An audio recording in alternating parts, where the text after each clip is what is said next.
Aspirants, నిన్నటి వీడియోలో third fourth EVS 80 బిట్స్లో భాగంగా 41 బిట్స్ నిన్నటి వీడియోలో పెట్టడం జరిగింది.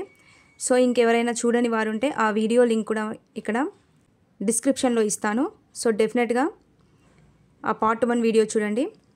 ఈ పార్ట్ 2 వీడియోలో 41 to 80 బిట్స్ అనేవి కంప్లీట్ చేసుకుందాం. సో ప్రతి బిట్ కూడా కంప్లీట్ ఇన్ఫర్మేషన్ ఇవ్వడం జరుగుతుంది. సో వీడియోని తప్పకుండా ఎండ్ వరకు చూడండి అండ్ వీడియోని పాజ్ చేసి క్వశ్చన్ని అండర్స్టాండ్ చేసుకొని ఆన్సర్ చేయడానికి ట్రై చేయండి. సో ఈ వీడియో అనేది మీకు ర్యాపిడ్ రివిజన్గా చాలా బాగా యూజ్ అవుతుంది. సో యూజ్ చేసుకోండి. Okay, next 42 bit. క్రింది వాటిలో సరికానిది ఏది? ఆన్సర్ చేయడానికి ట్రై చేయండి. ఆప్షన్ 1 చూడండి. ఆధార్ కార్డు జారీ సమయంలో వ్యక్తుల కళ్ళను ఐరిస్ కెమెరాలో ఫోటో తీస్తారు. అంతే కదా, ఐరిస్ కెమెరాలనే కదా ఆధార్ కార్డ్ సమయంలో ఫోటో తీసేది. సో ఇది కరెక్ట్ అవుతుంది. నెక్స్ట్, ఈ ఐరిస్ కెమెరాను కనుక్కున్నది John Gutenberg. Next ఏమిచ్చాడు?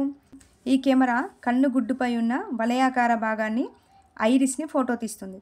So iris కెమెరాని కనుక్కున్నది ఎవరు? మనకి మిమిజోయ్ కనుక్కున్నాడు, అవునా?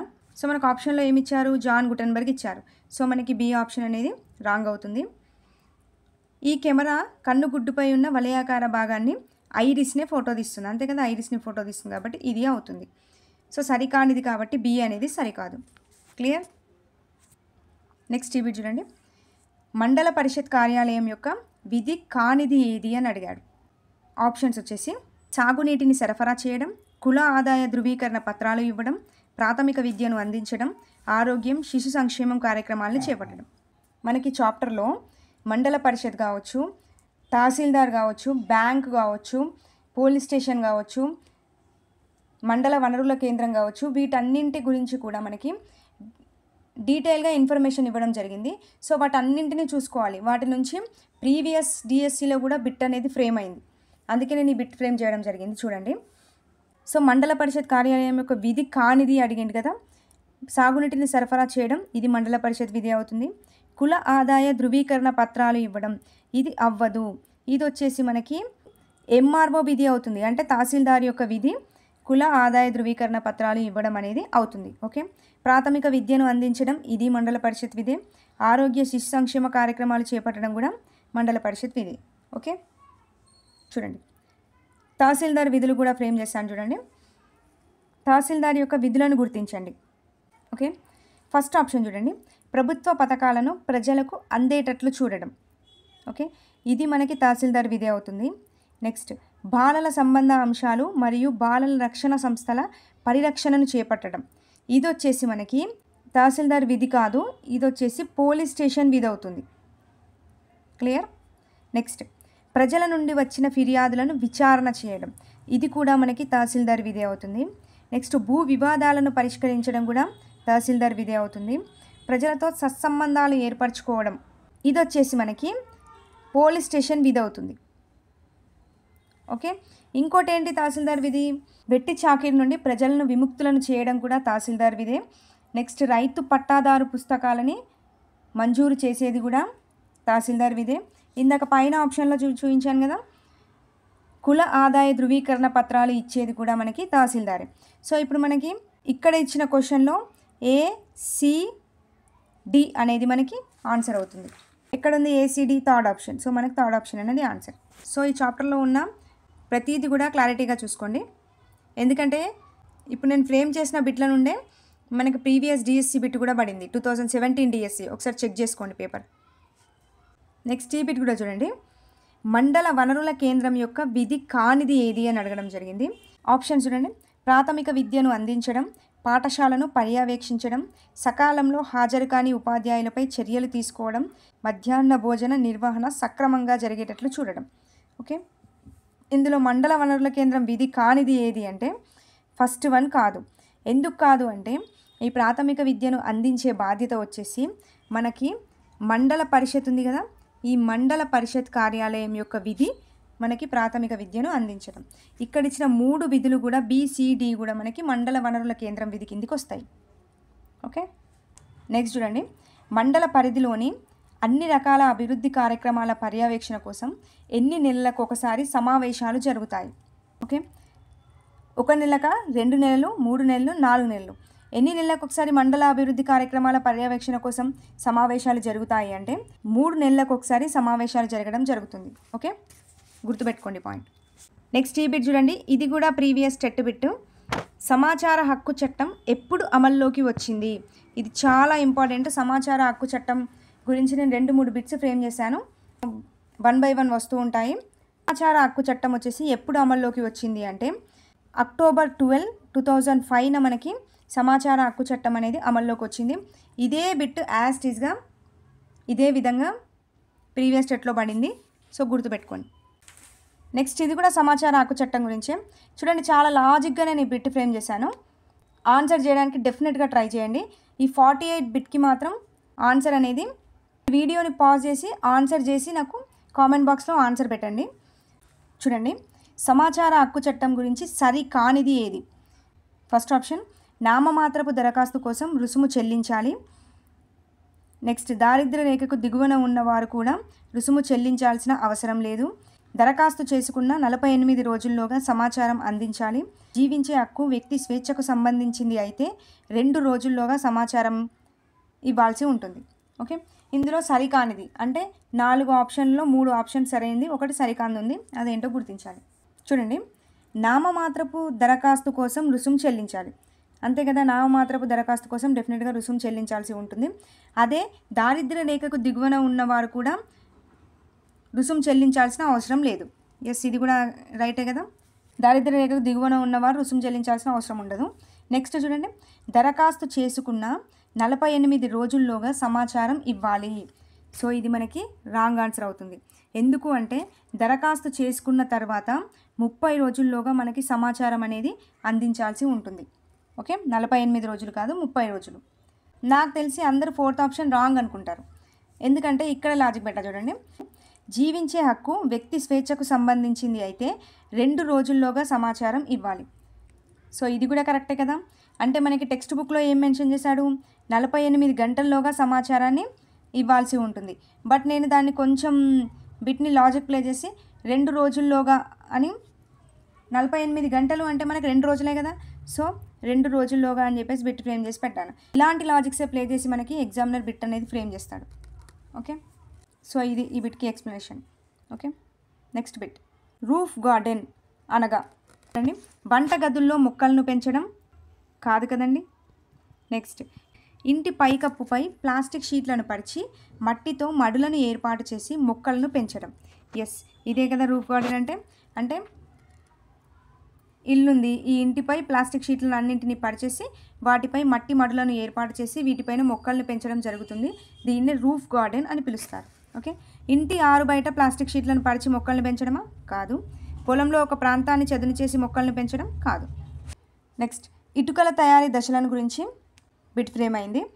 సో ఒకసారి చూడండి, ఇటుక తయారీ దశలు ఫస్ట్ బంకమట్టిని సేకరించడం, నెక్స్ట్ ఆ బంకమట్టిని బూడిదతో కలపడం, నెక్స్ట్ దీన్ని నీటితో కలిపి పశువులతో తొక్కించి మెత్తగా చేయడం, నెక్స్ట్ మట్టి ముద్దలను ఇటుక ఆకారంలో వేసి అచ్చులుగా చేసి అచ్చులు వేయడం, నెక్స్ట్ పచ్చి ఇటుకలను 2 రోజుల పాటు ఎండబెట్టడం, నెక్స్ట్ ఎండిన ఇటుకలను బట్టీల్లో పేర్చి వరి పట్టుతో కాల్చడం. ఇటుక బట్టి అనేది 30 రోజుల వరకు మండుతుందని చెప్పించాడు.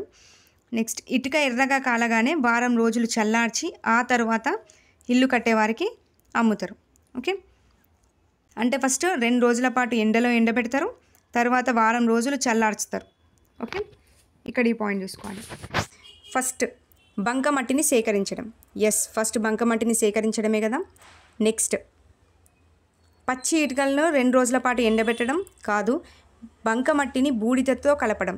ఎస్, నెక్స్ట్ బంకమట్టిని బూడిదతో కలపడం కదా. ఓకే, నెక్స్ట్ కాలిన ఇటుకలను వారం రోజులు చల్లార్చడం కాదు. నెక్స్ట్ ఏం చేస్తారు, బంకమట్టిని బూడిదతో కలిపిన తర్వాత ఆ మట్టి ముద్దలన్నింటినీ కూడా ఇటుక ఆకారంలో అచ్చులేస్తారు. అవునా? సో ఈలో ఉంది చూడండి, ఇది థర్డ్ వస్తుంది మనకి. నెక్స్ట్ ఏం చేస్తారు, అచ్చులు వేసిన తర్వాత పచ్చి ఇటుకలని ఫస్ట్ 2 రోజుల పాటు ఎండబెడతారని చెప్పాను కదా. సో ఫస్ట్ 2 రోజుల పాటు ఎండబెడతారు. ఎండబెట్టాక నెక్స్ట్ ఇటుకలను 30 రోజుల వరకు కాలుస్తారు. అవునా, 30 రోజుల వరకు ఇటుకలని కాలుస్తారు. నెక్స్ట్ ఏం చేస్తారు, ఆ కాలిన తర్వాత వాటిని వారం రోజుల వరకు చల్లార్చుతారని చెప్పా. అవునా, సో ఇది మనకి 6th అంటే A C E B F D. ACE BFD ఎక్కడుంది, ఫస్ట్ ఆప్షన్. సో మనకి ఫస్ట్ ఆప్షన్ అనేది కరెక్ట్ అవుతుంది.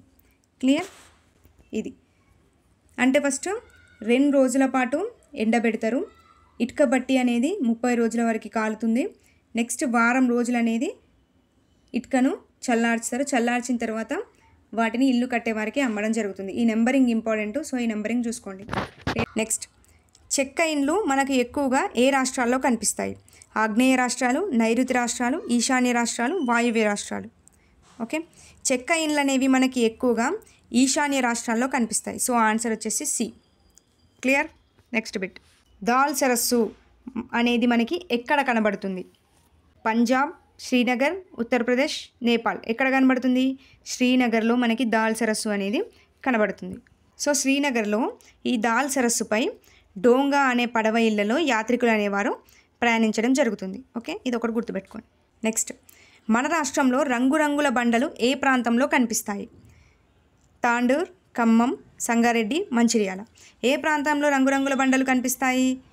ఆన్సర్ వచ్చేసి తాండూరులో మనకి రంగురంగుల బండలు అనేవి కనిపిస్తాయి. క్లియర్. సంవత్సరానికి ఎన్నిసార్లు డీవార్మింగ్ మాత్రలు అనేవి వేసుకోవాలి? ఓకే, ఎన్నిసార్లు వేసుకోవాలి సంవత్సరానికి? 1 సారి, 2 సార్లు, 3 సార్లు, 4 సార్లు. ఆన్సర్ వచ్చేసి 2 సార్లు. సంవత్సరానికి 2 సార్లు డీవార్మింగ్ మాత్రలు అనేవి వేసుకోవాలి. సో ఈ డీవార్మింగ్ మాత్రలు ఎందుకు వేసుకుంటారు అంటే, మనిషి కడుపులో నట్టలు ఉంటాయి కదా, ఆ నట్టలు ఉండడం వల్ల రక్తహీనత అనేది ఏర్పడుతుంది. సో అది రాకుండా ఉండడం కోసం ఈ డీవార్మింగ్ మాత్రలు అనేవి వాడతారు. క్లియర్. వీటిని సంవత్సరానికి 2 సార్లు వేసుకోవాలి.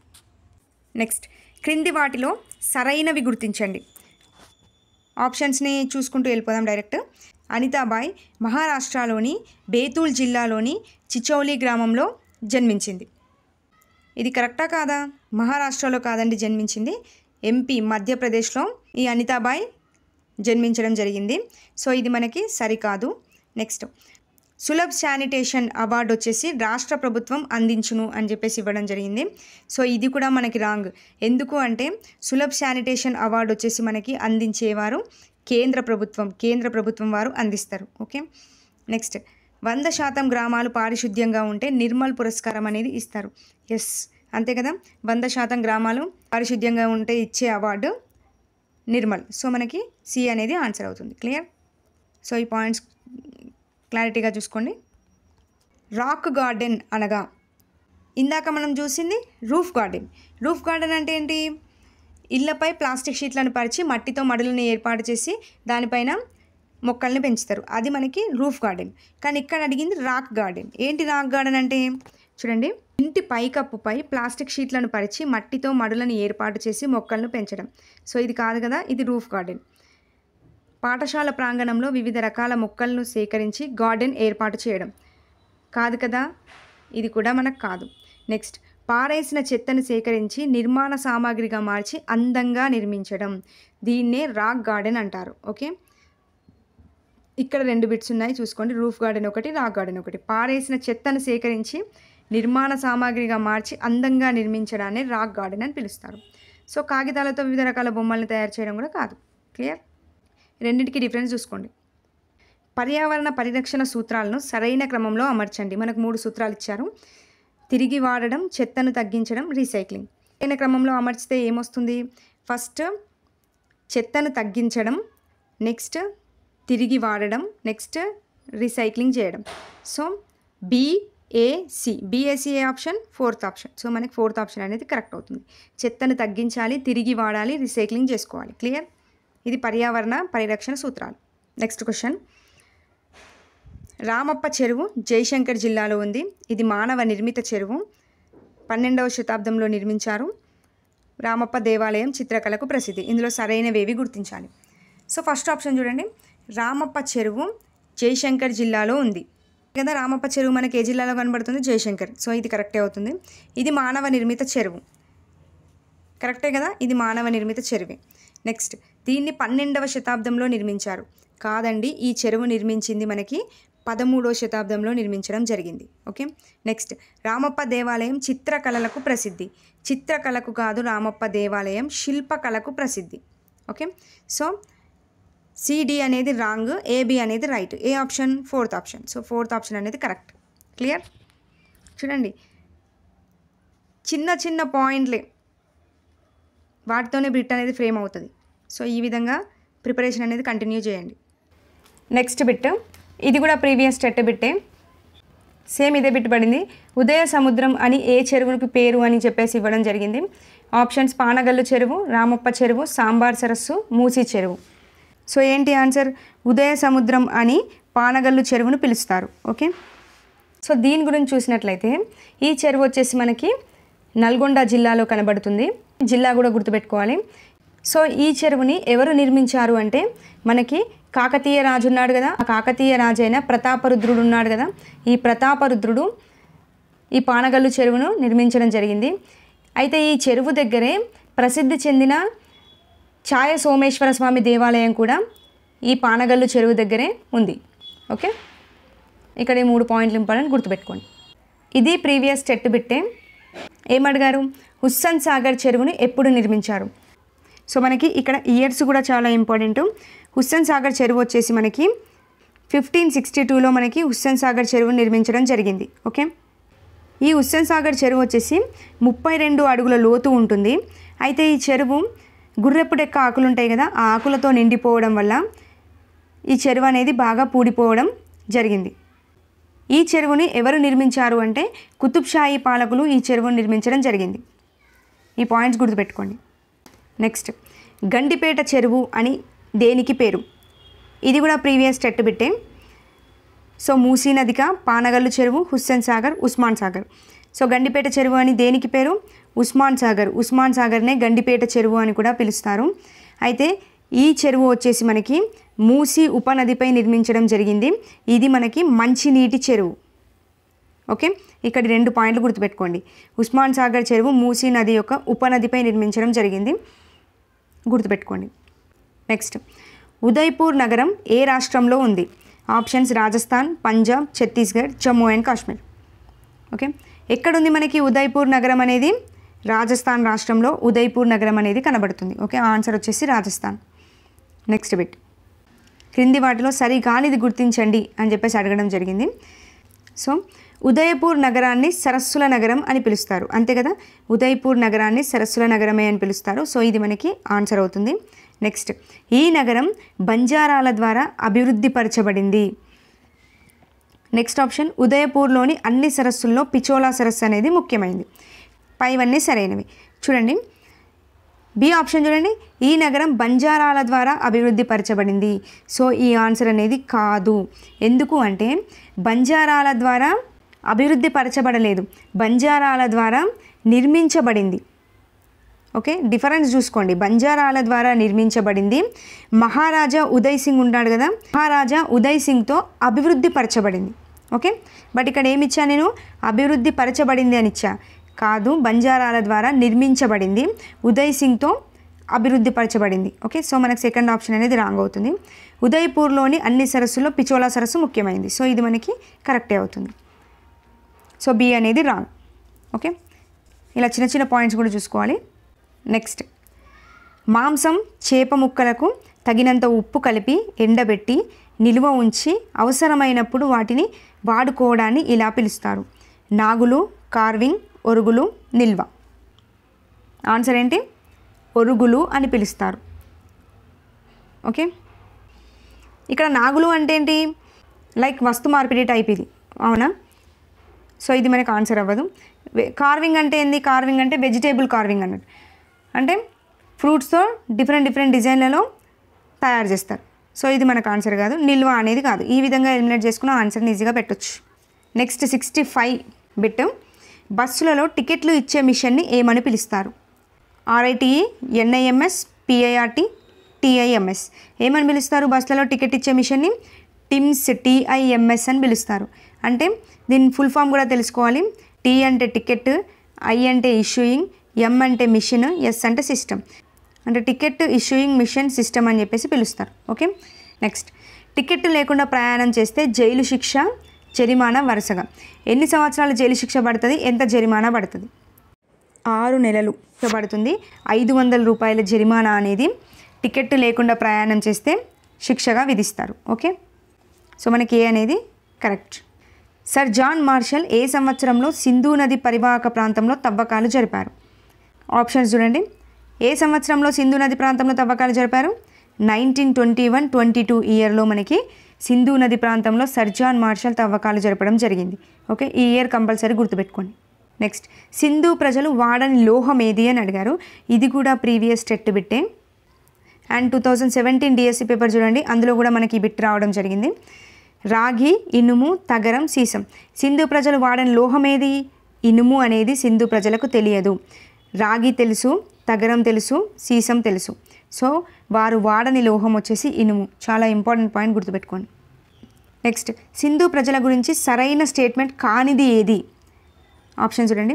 సింధు ప్రజల నాగరికత గ్రామ నాగరికత, వీరి ప్రధాన రేవు పట్టణం లోతాల్, వీరు పూజించే దేవతలు అమ్మ తల్లి పశుపతి, వీరు ప్రధాన ఆహార పంటలు గోధుమ, వరి, బార్లీ, పైవన్నీ సరైనవి.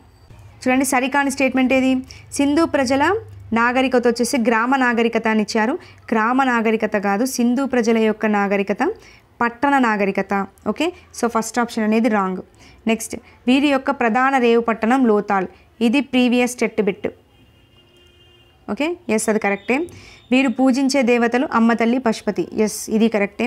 వీరు ప్రధాన ఆహార పంటలు గోధుమ, వరి, బార్లీ, ఇది previous DSC bit. 2017 DSC paper తీసుకోండి, అందులో ఈ బిట్ కనబడుతుంది. ఓకే, ఇది ఒక్క బిట్లో ఎన్ని బిట్స్ ఫ్రేమ్ చేసా చూసుకోండి. క్లియర్?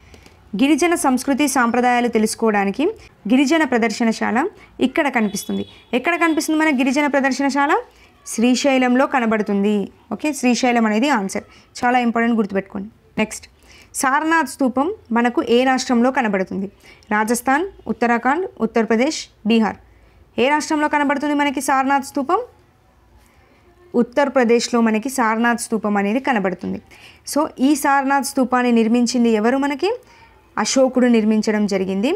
సో ఇది మనకి ఉత్తరప్రదేశ్ రాష్ట్రంలో కనబడుతుంది. ఆ ఉత్తరప్రదేశ్ రాష్ట్రంలోని వారణాసి దగ్గరలో ఉన్న సారనాథ్లో మనకి ఈ స్తూపం అనేది కనబడుతుంది. Okay, next bit. అశోకుని స్తంభంలో ఏ కళ కనబడుతుంది? భారతీయ కళ, పర్షియన్ కళ, రాజస్థాన్ కళ, ఈజిప్షియన్ కళ. ఆన్సర్ చేయడానికి ట్రై చేయండి. రైట్, అశోకుని స్తంభంలో కనబడే కళ రాజస్థాన్ కళ కనబడుతుంది. ఓకే, ఈ అశోకుని స్తంభాన్ని చూనార్ నుండి తవ్వి తీసిన ఇసుక రాయితో రూపొందించారు. ఓకే, ఇది గుర్తుపెట్టుకోండి. చూనార్ నుండి తవ్వి తీసిన ఇసుక రాయితో మనకి అశోకుని స్తంభం అనేది రూపొందించడం జరిగింది. ఓకే, ఇందులో కనబడే కళ రాజస్థాన్ కళ. నెక్స్ట్, చార్మినార్ని ఏ సంవత్సరంలో నిర్మించారు? ఏ సంవత్సరం చార్మినార్ నిర్మించిన సంవత్సరం? 1591లో చార్మినార్ నిర్మించడం జరిగింది. ఇది కూడా ప్రీవియస్ టెట్ బిట్. టెట్లో ఇప్పటికీ 3 సార్లు ఈ బిట్ అనేది పడడం జరిగింది. ఇందాకే ఒకటి చెప్పాను, హుస్సేన్ సాగర్ని ఎవరు నిర్మించారు? కుతుబ్ షాహీలు నిర్మించారు. 1562లో మనకి హుస్సేన్ సాగర్ అనేది నిర్మించడం జరిగింది. ఈ రెండు చాలా ఇంపార్టెంట్, గుర్తుపెట్టుకోండి. సో ఈ చార్మినార్ వచ్చేసి మనకి 58 మీటర్ల ఎత్తులో ఈ చార్మినార్ నిర్మించడం జరిగింది. ఇది ఒకటి గుర్తుపెట్టుకోండి. నెక్స్ట్, తెలంగాణ అమరవీరుల స్తూపం ఏ సంవత్సరంలో నిర్మించారు? ఇది కూడా ప్రీవియస్ టెట్ బిట్టే. ఎప్పుడు మనకి తెలంగాణ అమరవీరుల స్తూపం నిర్మించారు అంటే 1969లో నిర్మించడం జరిగింది. ఓకే, ఈ ఇయర్ కూడా చాలా ఇంపార్టెంట్, గుర్తుపెట్టుకోండి. నెక్స్ట్, ఈ క్రింది వాటిలో సరైనది గుర్తించండి. కుతుబ్ మినార్ ఢిల్లీలో ఉంది. ఎస్, కుతుబ్ మినార్ ఢిల్లీలోనే ఉంది కదా, సో ఇది కరెక్టే. నెక్స్ట్, కుతుబ్ మినార్ నిర్మాణాన్ని పూర్తి చేసింది కుతుబుద్దీన్ ఐబక్. సో ఇక్కడ చూడండి, కుతుబ్ మినార్ని చూసుకుంటే కుతుబ్ మినార్ని ప్రారంభించింది ఎవరు అంటే కుతుబుద్దీన్ ఐబక్. ఓకే, ఈ కుతుబ్ మినార్ని పూర్తి చేసింది ఎవరు అంటే ఇల్టుట్మిష్ ఉన్నాడు కదా, ఈ ఇల్టుట్మిష్ అనే అతను కుతుబ్ మినార్ నిర్మాణాన్ని పూర్తి చేయడం జరిగింది. ఓకే, సో బట్ మనకి ఇక్కడ ఏమి ఇచ్చాడు? పూర్తి చేసింది ఐబక్ అని ఇచ్చాడు. కాదు కదా, ప్రారంభించింది ఐబక్. సో మనకి ఇది బి అనేది ఆన్సర్ కాదు. నెక్స్ట్, ఎర్రకోట నిర్మాణంలో మనకి రాజస్థాన్ శిల్పకళ కనబడుతుంది. నెక్స్ట్ ఆప్షన్ ఎర్రకోట నిర్మాణంలో పర్షియన్ భారతీయ శైలులు కనబడతాయి. ఎస్, డి అనేది కరెక్ట్. ఎర్రకోట నిర్మాణంలో కనబడేది రాజస్థాన్ కళ కాదు, పర్షియన్ భారతీయ శైలులు కనబడతాయి. సో మనకి ఏడి అనేది రైట్. ఏడి అనేది 3 ఆప్షన్. సో మనకి 3 ఆప్షన్ అనేది కరెక్ట్. Okay, next bit. నవరత్నాలు అనే కవులు ఎవరి కాలంలో ఉన్నారు? ఆప్షన్స్ వచ్చేసి అశోకుడు, సముద్రగుప్తుడు, చంద్రగుప్త విక్రమాదిత్యుడు, కుమారగుప్తుడు. ఆన్సర్ చేయండి. ఆన్సర్ వచ్చేసి చంద్రగుప్త విక్రమాదిత్యుడి కాలంలో నవరత్నాలు అనే కవులు ఉన్నారు. ఇది వచ్చేసి మనకి గుప్త సామ్రాజ్యం. ఈ గుప్త సామ్రాజ్యాన్ని క్రీస్తు శకం 320 సంవత్సరంలో ఏర్పాటు చేశారు. సో ఈ గుప్త సామ్రాజ్యం అనేది శిల్పకళలకు మరియు చిత్రకళలకు ప్రసిద్ధి. ఓకే, ఇది కూడా ప్రీవియస్ టెట్ బిట్టే. ఏమడిగారు? శిల్పకళ, చిత్రకళ అనేది ఎక్కువగా ప్రసిద్ధి చెందింది ఎవరి కాలంలో అని అడిగారు. ఆప్షన్స్ వచ్చేసి మౌర్యుల కాలమా, కుషాన్ల కాలమా, గుప్తుల కాలమా, కుతుబ్షాయిల కాలం అని అడగడం జరిగింది. ఆన్సర్ వచ్చేసి గుప్తుల కాలం. ఓకే, ఇది కూడా ప్రీవియస్ టెట్ బిట్, గుర్తుపెట్టుకోండి. బిట్. అముక్త మాల్యద గ్రంథాన్ని ఎవరు రాశారు? అల్లసాని పెద్దన్న, తెనాలి రామకృష్ణుడు, శ్రీకృష్ణ దేవరాయలు, అలియ రామరాయలు. ఎవరు రాశారు అముక్త మాల్యద గ్రంథాన్ని? ఇది అందరికీ తెలుసు, శ్రీకృష్ణ దేవరాయలు రాయడం జరిగింది. ఇది కూడా ప్రీవియస్ టెట్ బిట్. సో ఈ శ్రీకృష్ణ దేవరాయల కాలంలోనే మనకి అష్టదిగ్గజాలు అనే కవులు కూడా కనబడతారు. Right, next bit. శివాజీ ఎవరిని ఎదిరించి మరాఠా సామ్రాజ్యాన్ని స్థాపించాడు? గుప్తులు, మౌర్యులు, కుషాన్లు, మొఘలులు. చెప్పండి ఆన్సర్ ఏంటి? మొఘలులను ఎదిరించి శివాజీ మరాఠా సామ్రాజ్యాన్ని స్థాపించాడు. ఓకే, ఇక్కడ శివాజీ గురించి వచ్చింది కాబట్టి మనం 2 పాయింట్స్ చూసుకోవాలి. శివాజీ యొక్క గురువు ఎవరు అని చూసుకోవాలి, శివాజీ యొక్క భక్తుడు ఎవరు చూసుకోవాలి. ఓకే, ఈ 2 పాయింట్స్ చూసుకోవాలి. శివాజీ యొక్క గురువు వచ్చేసి మనకి సమర్థ రామదాసు. ఈయన సమర్థ రామదాసు శివాజీ యొక్క గురువు. ఈయన యొక్క భక్తుడు ఎవరు అంటే తుకారాం అనే అతను ఈయన యొక్క భక్తుడు. ఓకే, ఈ 2 పాయింట్ గుర్తుపెట్టుకోండి, సమర్థ రామదాసు, తుకారాం. Next bit. ఇది కూడా ప్రీవియస్ టెట్ బిట్టే అండి. హైదరాబాద్ రాష్ట్ర చివరి పాలకుడు ఎవరు? నిజాం అలీ ఖాన్, సికిందర్ జా, మీర్ మహబూబ్ అలీ ఖాన్, మీర్ ఉస్మాన్ అలీ ఖాన్. ఎవరు మనకి హైదరాబాద్ రాష్ట్ర చివరి పాలకుడు? Option D, Mir Osman Ali Khan. Okay, ఇది ప్రీవియస్ టెట్ బిట్టే. నెక్స్ట్. నిజాం సాగర్, అలీ సాగర్ని ఎవరు నిర్మించారు? నిజాం అలీ ఖాన్, సికిందర్ జా, మీర్ మహబూబ్ అలీ ఖాన్, మీర్ ఉస్మాన్ అలీ ఖాన్. ఇది కూడా ప్రీవియస్ టెట్ బిట్టే అండి.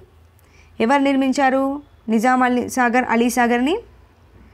మీర్ ఉస్మాన్ అలీ ఖాన్ ఈయనని నిర్మించడం జరిగింది. ఓకే, ఇవ్వండి.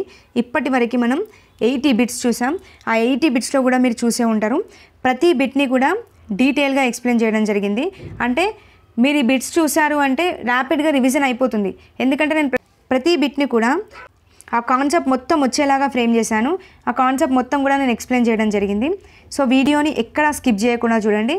ప్రీవియస్ టెట్లో ఎన్ని బిట్స్ పడ్డాయి చూడండి. డిఎస్సిలో కూడా బిట్స్ రావడం జరిగింది. సో దేన్ని కూడా నెగ్లెక్ట్ చేయకూడదు. వీడియో యూస్ఫుల్గా అనిపిస్తే మాత్రం డెఫినెట్గా ఒక లైక్ మాత్రం చేయండి. అండ్ ఇంకా ఎవరైనా మన ఛానల్ని ఫాలో అవ్వకపోతే డెఫినెట్గా ఫాలో కూడా చేయండి. నెక్స్ట్ వీడియోతో మళ్ళీ కలుద్దాం. థ్యాంక్ యూ అండి. Thank you for watching.